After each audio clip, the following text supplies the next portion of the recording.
ತೊಗರಿಯ ನಾಡು, ಬಿಸಿಲ ನಾಡು ಕಲಬುರಗಿ ಜಿಲ್ಲೆಯಲ್ಲಿ ಈಗಾಗಲೇ ಮುಂಗಾರು ಬಿತ್ತನೆಗೆ ಸಂಬಂಧಪಟ್ಟಂಗ ರೈತರು ಸಜ್ಜಾಗ್ತಾ ಇದ್ದಾರೆ. ಜೂನ್ ತಿಂಗಳ ಮೊದಲನೇ ವಾರದಲ್ಲಿ ಮಳೆ ಬಿದ್ದರೆ ಬಿತ್ತಣಿಕೆ ಪ್ರಾರಂಭ ಮಾಡಬೇಕಾಗಿದೆ.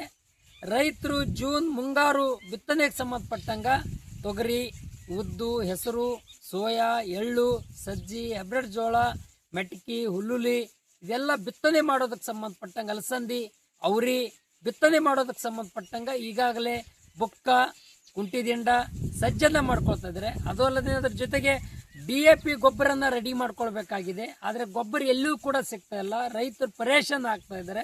ಗೊಬ್ಬರಿಗಾಗಿ ಪರದಾಡ್ತಕ್ಕಂಥ ಪರಿಸ್ಥಿತಿಯನ್ನ ನಿರ್ಮಾಣ ಆಗಿದೆ. ಹಾಗಾಗಿರೋದ್ರಿಂದ ತಕ್ಷಣವೇ ಕೇಂದ್ರ ಸರ್ಕಾರ ಗೊಬ್ಬರನ್ನ ರೈತರಿಗೆ ತೊಂದರೆ ಆಗಲಾರಂತ ರೀತಿಯಲ್ಲಿ ರೈತರಿಗೆ ಸಾಕಾಗುವಷ್ಟು ಇವತ್ತು ಗೊಬ್ಬರನ್ನ ಸ್ಟಾಕ್ ಕೊಡಬೇಕು ಅಂತಕ್ಕಂಥ ಮಾತನ್ನು ನಾವು ಕೇಳಕ್ ಬಯಸ್ತೀವಿ.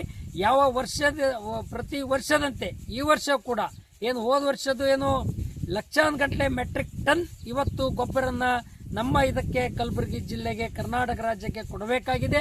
ಅದನ್ನು ಯಾವುದೇ ಕಾರಣಕ್ಕೂ ಕೊಟ್ಟಿಲ್ಲ. ಇವತ್ತು ಯಾವುದೇ ಕಾರಣಕ್ಕೂ ಬರಲಾರದ ರೀತಿಯಿಂದ ರೈತರು ಇವತ್ತು ಸಂಕಷ್ಟಕ್ಕೆ ಸಿಲುಕಿದ್ದಾರೆ ಅಂತಕ್ಕಂಥ ಮಾತನ್ನು ಈ ಸಂದರ್ಭಕ್ಕೆ ಬಯಸ್ತಾ ಇದೀವಿ.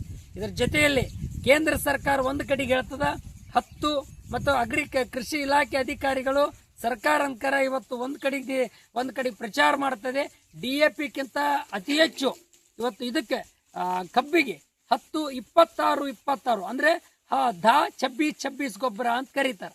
ಅದ್ರ ಹೆಸರು 10-26 ಗೊಬ್ಬರಿಗೆ ಯಾವುದೇ ಕಾರಣಕ್ಕೂ ಕೂಡ ಅದು 2,100 ರೂಪಾಯಿ, 2,150 ರೂಪಾಯಿ, 200 ತನಕನೂ ಕೂಡ ಇವತ್ತು 2,000 ಚಿಲ್ಲರೆ ತನಕ ಇದು ವ್ಯಾಪಾರ ಆಗಿರೋದ್ರಿಂದ, ರೇಟ್ ದುಬಾರಿ ಇರೋದ್ರಿಂದ ಇವತ್ತು ಆ ರೈತರ ಅನ್ಕರ ಕಾಸ್ಟ್ಲಿ ಆಗ್ತಂತೇಳಿ ಎಲ್ಲರೂ ಕೂಡ ಕಬ್ಬಿಗೂ DAP ಆಗ್ತಕ್ಕಂಥದ್ದು, ತೊಗರಿಗೂ DAP ಆಗ್ತಕ್ಕಂಥದ್ದು, ಉದ್ದಿಗೂ DAP ಆಗ್ತಕ್ಕಂಥದ್ದು, ಎಲ್ಲಾ ಬೆಳೆಗೂ ಮುಂಗಾರು ಬಿತ್ತನೆಗೆ ಸಂಬಂಧಪಟ್ಟಂಗೆ DAP ಮೇಲೆ ಅವಲಂಬಿತರಾಗಿರ್ತಕ್ಕಂಥ ರೈತರು, ಕೃಷಿ ಇಲಾಖೆಯವರು ಒಂದ್ ಕಡೆಗೆ ಅನ್ಕರ DAP ಗೊಬ್ಬರನ ಯಾವುದೇ ಕಾರಣಕ್ಕೂ ಕೂಡ ಕಬ್ಬಿಗೆ ಬೇಕಾಗಲ್ಲ.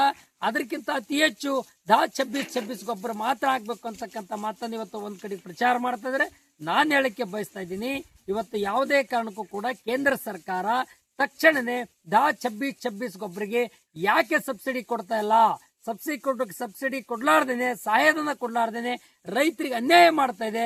ರೈತರಿಗೆ ಬರೆ ಎಳಿತಕ್ಕಂಥ ರೀತಿಯಲ್ಲಿ ಹೆಜ್ಜೆ ಆಗ್ತಕ್ಕಂಥದ್ದು ಕೇಂದ್ರದ ಕೃಷಿ ಮಂತ್ರಿಗಳು, ಕೇಂದ್ರದ ಪ್ರಧಾನ ಮಂತ್ರಿಗಳು ತಪ್ಪದೆ ತಕ್ಷಣವೇ ಇವತ್ತು ಮಧ್ಯಪ್ರವೇಶನ ಮಾಡಿ ನಮ್ಮ ಭಾಗದ ಲೋಕಸಭಾ ಸದಸ್ಯರನ್ನ ಕೇಂದ್ರ ಸರ್ಕಾರ ಮೇಲೆ ಒತ್ತಡ ತಂದು 10-26ಗೆ ಆ ಗೊಬ್ಬರ ಏನಿದೆ ಅದಕ್ಕಂಕರ ಇವತ್ತು 30% ಇವತ್ತು 30% ಯಾವುದೇ ಕಾರಣಕ್ಕೂ ಕೂಡ ಸಹಾಯಧನನ್ನ ಕೊಡ್ತಕ್ಕಂಥ ರೀತಿಯಲ್ಲಿ ಭಾರತ ಸರ್ಕಾರ ಮಧ್ಯಪ್ರವೇಶ ಮಾಡಬೇಕು, ಮಂಜೂರಿ ಮಾಡಬೇಕು ಅಂತಕ್ಕಂಥ ಮಾತನ್ನು ಒತ್ತಾಯ ಮಾಡ್ತಿದ್ವಿ.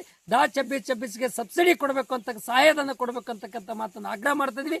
ಮುಂಗಾರು ಬಿತ್ತನೆಗೆ ಸಜ್ಜಾಗ್ತಕ್ಕಂಥ ರೈತರನ್ನ ಯಾವುದೇ ಕಾರಣಕ್ಕೂ DAP ಗೊಬ್ಬರನ್ನ ಒಂದು ವೇಳೆ ಅಭಾವ ಕೃತಕ ಸೃಷ್ಟಿ ಮಾಡಿಕೆಸಿಂದ ಇವತ್ತು ಬ್ಲಾಕ್ ಮಾರಾಟ ಮಾಡೋದ್ರ ಮೂಲಕ ಒಂದ್ ಪ್ಯಾಕೆಟ್ ಗೊಬ್ಬರ ರೇಟ್ ಅನ್ನ ಇರ್ತಕ್ಕಂಥದ್ದು 1,250 ರೂಪಾಯಿ, 1,350 ರೂಪಾಯಿ, 1,650 ರೂಪಾಯಿ. ಇದನ್ನ ಹೊರತುಪಡಿಸಿ 1,800 ಚಿಲ್ಲರೆನೂ ಕೂಡ ಇವತ್ತು ಬ್ಲಾಕ್ ಮಾರಾಟ ಮಾಡ್ತಕ್ಕಂಥ ರೀತಿಯಲ್ಲಿ ಹೆಜ್ಜೆ ಹಾಕ್ತಾರೆ. ಅದು ಬ್ಲಾಕ್ ಮಾರಾಟ ಮಾಡೋರಿಗೆ ಮಾತ್ರ ಲಾಭ ಆಗ್ತದ, ರೈತರಿಗೆ ಬರೆ ಎಳಿತಕ್ಕಂಥ ರೀತಿಯಲ್ಲಿ ಆಗ್ತದ. ರೈತರು ಸತ್ಯನಾಶ ಆಗ್ತಕ್ಕಂಥದ್ದು, ಬರ್ಬಾದ್ ಆಗ್ತಕ್ಕಂಥ ಪರಿಸ್ಥಿತಿ, ಸಾಲದ ಮಡುವಿನಲ್ಲಿ ಒದ್ದಾಡ್ತಕ್ಕಂಥ ಪರಿಸ್ಥಿತಿ ನಿರ್ಮಾಣ ಆಗ್ತದ. ಯಾವುದೇ ಕಾರಣಕ್ಕೂ ಬ್ಲಾಕ್ ಮಾರಾಟ ಮಾಡ್ತಕ್ಕಂಥ ನೀತಿಯನ್ನ ಕಡಿವಾಣ ಹಾಕ್ಬೇಕು. ರೈತರಿಗೆ ಸಾಕಾಗುವಷ್ಟು ರೈತರ ಗೊಬ್ಬರನ್ನ DAP ಗೊಬ್ಬರನ್ನ ಕೊಡಬೇಕು. 10-26 ಗೊಬ್ಬರ ಕೂಡ ಸಿಗುವಂತ ರೀತಿಯಲ್ಲಿ ರೈತರಿಗೆ ಅನುಕೂಲ ಮಾಡಿಕೊಡ್ಬೇಕು ಅಂತಕ್ಕಂಥ ಮಾತನ್ನು ಇವತ್ತು ಒತ್ತಾಯನ ಮಾಡ್ತಾ ಇದ್ದೀವಿ.